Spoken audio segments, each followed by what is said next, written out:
Hi everyone, and welcome to today's Physics Daily Booster. This is number 4 in our Paper 2 series, and while not explicitly listed on the advanced information, because they have mentioned one of the practicals to do with light, we are looking at ray diagrams today, so there could be some overlap there for sure.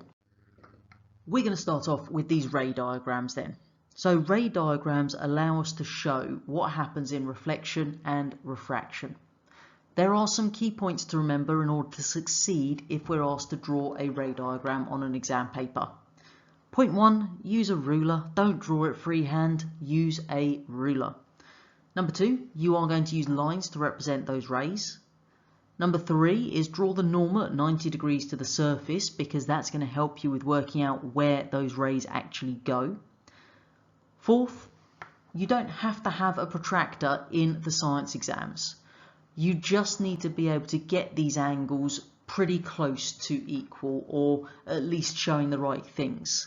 Now that doesn't mean your examiners are getting a protractor out themselves, but it needs to be pretty close. So if you're terrible at working out angles and trying to get them to look the same, take a protractor in. If you're alright at that, then don't worry about the protractor. And finally, we're going to add arrows to show the direction that the ray is going in.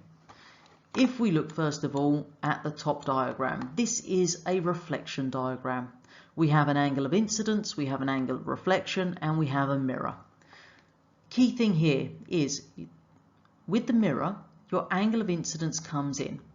Place your normal at 90 degrees to the mirror, and the angle between the normal line and that incident ray will be identical to the angle between the normal line and where your reflected ray is going to go.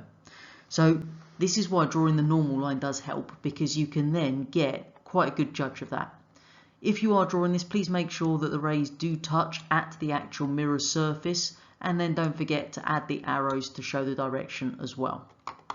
Bottom one, this one, is showing us refraction. So we've still got our normal line in place. And what we can see is we're going from air into a glass or plastic block by the looks of this. So we start off with the angle of incidence. The ray comes in, it hits the surface of our glass block. Now what we're going to find is that's going to bend towards the normal. So if you look, the angle has now moved closer to the normal there, and we've still labelled our arrow showing that it's moving through that block. If we were to do the same on the other side, it would then move away from the normal or the other boundary. So just remember, with a ruler, make them meet and show the arrowheads at the end. When we talk refraction then, our sound waves are refracted when they change speed or they change direction. So when light enters a denser medium at an angle, one half of the ray, or side of the ray even, is going to slow down first, and therefore it bends towards the normal. The greater the difference in density, the greater the change in direction, and therefore the more it would be refracted. In terms of where else we see this refraction and reflection idea coming into play, then what we have surrounding planet Earth are layers of gases called the atmosphere. Now, Earth itself is curved because we are a giant sphere at the end of the day, and therefore if we want to transmit information in the form of waves from one place to another across a large distance, it's a problem, because that curvature of the Earth is going to block it, because waves can only travel in straight lines.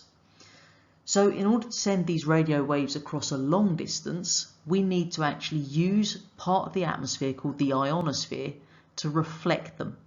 So we actually send those radio waves up into the atmosphere at a given angle, and then it's going to reflect from that part of the atmosphere called the ionosphere back down to our receiver. If we wanted to send things further through the atmosphere, basically to our satellites that are in orbit, then we'd use high frequency radio waves or microwaves to achieve that. So you can see in the little picture at the bottom there that if we've got a wave that is less than 30 megahertz, then that would be reflected by the ionosphere. More than 30 megahertz, it's going to travel up to the satellites. And it all comes down to the wavelength as to what happens with our EM waves. If we think about the scenario where we've got something emitting waves inside a building, then the walls are going to be able to transmit radio waves and microwaves, hence why you can listen to the radio inside, use your phone inside, but it's going to absorb visible light and ultraviolet, so that's why you can't see through a wall. The atmosphere is going to absorb X-rays and gamma rays, which is great news for us because that would actually prevent life on Earth if it didn't. So what we find is, depending on the wavelength, that will determine what happens. So it transmits the radio waves and the microwaves in our walls, but absorbs visible light and ultraviolet. The atmosphere will absorb the X-rays and the gamma rays, which is a protective measure for living things on Earth. If there are bits you'd like to look at in more detail from today's booster, you can use the P5 playlist on the channel, your revision guides, and as always I do suggest looking in your past exam papers for the OCR board on their website. And then of course don't forget to join us again tomorrow for our next daily booster.